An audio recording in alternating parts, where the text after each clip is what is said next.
আজকের ভিডিওতে থাকছে বিয়েবাড়ির সেই স্পেশাল চিকেন ফ্রাই রেসিপি। এই রেসিপি তেমন একটা ঝামেলা নেই, তেমন মসলা লাগে না, কষ্ট তেমন একটা হয় না।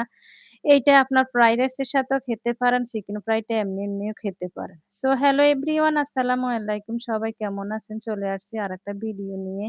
তো এখানে আমি কিছু চিকেন নিয়েছি। এটা সোনালী মুরগির চিকেন লেগ পিসই নিয়েছি। লেগ পিস দিয়ে করলে সুন্দর লাগে। ভালো করে ধুয়ে নিয়েছি। এখন আমি এটা রান্না করে নিব। রান্না করতে অত ঝামেলা নেই, বেশি মসলা লাগে না। তো ১ম এ কড়াইতে আমি কিছু তেল দিয়ে দিলাম। তারপরে দিয়ে দিয়েছি এখন পেঁয়াজ। পেঁয়াজটা ব্রাউন কালার হওয়ার পর দিয়ে দিয়েছি আদা রসুনের পেস্ট। আর এখানে আপনার মরিচের গুঁড়া, জিরার গুঁড়া, ধনিয়ার গুঁড়া, গরম মসলার গুঁড়া সব একসাথে করে আমি বাটিতে নিয়েছি। যেন রান্না করতে সমস্যা না হয়। দিয়ে দিলাম একটু পানি, মসলাটা যেন পুড়ে না যায়। এখন দিয়ে দিব আমি পরিমাণ মতো কিছু লবণ, দিব টমেটো সস। দিয়ে আমি অল্প কিছু পানি দিয়ে মসলাটা ভালো করে কিছুক্ষণ কষিয়ে নিব। আর দিয়ে দিলাম একটু তেজপাতা আর একটু দারুচিনি। গরম মসলা যেহেতু গুঁড়া দিয়েছি তাই আর আস্তে বেশি দিই নাই। তো এখন দিয়ে দিলাম এই যে একটু পানি দিয়ে দিব। পানি না দিলে মসলাটা পুড়ে যাবে। আর এর চেয়ে বেশি মসলা আপনারা দিতে যাবেন না। এতটুকু হলেই হয়ে যাবে। যেহেতু এটার মসলাটা তেমন একটা কাজে আসবে না। জাস্ট মুরগির ভিতরে ঢোকার জন্য একটু মসলা দিয়ে মুরগিটা কষিয়ে নিব। তো এখন আমার মসলাটা কষানো হয়ে গেছে। দিয়ে দিয়েছি সেই মুরগির লেগ পিস গুলি। দিয়ে এখন ভালো করে নেড়ে-চেড়ে মুরগির গায়ে আমি মসলাটা লাগিয়ে ঢাকনা দিয়ে কিছুক্ষণ রান্না করে নিব। এটাতে পানি বেশি দিবেন না। মুরগি এমনিতেই ঢাকনা দিলে চুলার আঁচটা আস্তে দিয়ে রাখবেন, আস্তে হয়ে যাবে। তো এই তো আমার আস্তে আমি কষিয়ে নিয়েছি। এখন আমি একটু পানি দিয়ে দিব। এই যে দেখেন পানির পরিমাণটা আমি বেশি দিই নাই, এই পানিতেই রান্না হয়ে যাবে। যেহেতু সোনালী মুরগি এগুলি সিদ্ধ হতে অতটা সময় লাগে না। যাদের হাতে সোনালী মুরগি নেই তারা কিন্তু ফার্মের মুরগি দিয়ে করতে পারেন। তবে সোনালী মুরগি দিয়ে ফিসগুলি সুন্দরই হয়। তো দিয়ে দিলাম একটু চিনি, রান্না কিন্তু এখনো হয় নাই। মাঝামাঝি অবস্থায় একটু চিনি আর একটু দুধের গুঁড়া দিয়ে দিয়েছি। এখন নেড়ে-ছেড়ে আরেকটু আমি রান্না করে নিব। এই যে পানিগুলি সব শুকাই ফেলব। তো আমার রান্না করা হয়ে গেছে। এই যে দেখেন পানি সব শুকিয়ে গেছে। এখন আমি স্প্যাচুলা দিয়ে লেড়ে মসলাগুলি সব উঠিয়ে দিব মুরগির গায়ের মধ্যে। আর এই মুরগিটা ঠান্ডা হওয়ার জন্য একটু অপেক্ষা করব। তো মুরগিটা ঠান্ডা হতে থাক। এখানে আমি বাটিতে কিছু টোস্টেড বিস্কিটের গুঁড়ো নিয়ে নিলাম। দিয়ে দিলাম কিছু আটা। এখন দিয়ে দিব কিছু কর্নফ্লাওয়ার। তারপরে দিয়ে দিব আপনার কিছু গুঁড়া মরিচ আর দিব কিছু লবণ। ব্যাস এখানে আর কিছুই লাগবে না। এখন এগুলি সব আমি একসাথে মিক্স করে নিব।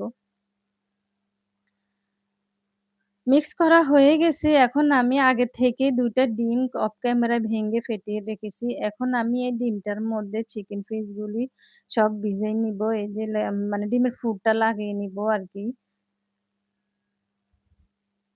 ওই যে আপনার ডিমের চপ যেভাবে করে এইভাবে এখন এগুলো আমি ডিমটা মুরগির লেগ পিসের গায়ে লাগিয়ে তারপর চিকেনের পিসটা আমি টোস্টের গুঁড়ার মধ্যে এখন দিয়ে দিব। দিয়ে চেপে লাগাতে হবে টোস্টের গুঁড়া। যেহেতু মুরগি মানে রান্না হয়ে গেছে, আঠালো ভাবটা একটু কমে আছে। তো চেপে লাগাতে হবে। তারপর ঝাড়া দিলে যেগুলো ঝরা সেগুলো পড়ে যাবে। তো এভাবে এক করে আমি সবগুলি লেগ পিস এভাবে রেডি করে নিব। এই যে আরেক পিজ্জা আপনার সাথে শেয়ার করতেছি। বাকিগুলি অফ ক্যামেরায় আমি করে নিব। আর হ্যাঁ, এই চিকেন গুলি আপনারা রেডি করে যে টোস্টের গুঁড়া লাগিয়ে এটা ডিপ ফ্রিজে ১ ঘন্টা ০.৫ ঘন্টার মতো রেখে দিবেন। তাহলে চিকেন ফ্রাই করার সময় টোস্টের গুঁড়াগুলি আর ঝরে যাবে না কিংবা পুড়ে যাবে না। তো এই তো আমার একে সবগুলি করা হয়ে গেছে। এখন আমি এটা ফ্রিজে কিছুক্ষণ রেখে দিব। তো চলে আসলাম ১ ঘন্টা পর। এই যে ফ্রাই প্যানে আমি তেল দিয়ে দিয়েছি। এখন ফ্রাই করে নিব। একটা করে আমি ৩ পিস করে ফ্রাই করব। ২ পিস দিলে মনে হয় ভালো হইতো। কিন্তু না দেরি হয়ে যাবে। তাই আমি ৩ পিস করে দিয়েছি। আরেকটু বড় ফ্রাই প্যানে নিলে ৩ পিস সুন্দরভাবে হয়ে যেত। এখন একটার গায়ে একটা লেগে আছে। তো এখন আমি এগুলো সরিয়ে দিব। দিয়ে এভাবে সবগুলো চিকেন ফ্রাই আমি ফ্রাই করে নিব। তো এইটাই যে আমি একটু চামচ দিয়ে তেলগুলা উপরে দিয়ে দিতেছি। তো দিলেও হয়, না দিলেও হয়। আমি একটু দিয়ে দিতেছি যেন কুকটা তাড়াতাড়ি হয়ে যায়। তো এখন আমি চিকেনটা একটু উল্টিয়ে দিব। এই ফিটটা হয়ে গেছে দেখেন এরকমই হবে।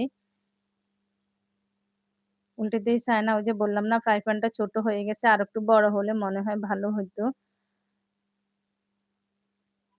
টোস্টের গুঁড়ার যেহেতু টোস্ট গুঁড়ার বিস্কিটটা আছে তাই এজন্য তেলগুলো একটু ফেনা হচ্ছে। এটা ভয়ের কিছু নেই। তো এই তো চিকেনগুলি আমার ফ্রাই হয়ে গেছে ৩ পিস। এখন আমি তেল থেকে উঠিয়ে একটা টিস্যু দিয়ে দিয়েছি ট্রের মধ্যে। এখানে এক, এক করে ৩ পিস উঠাই নিবো। নিয়ে আমি অফ ক্যামেরা সবগুলো চিকেন এভাবে ফ্রাই করে নিবো।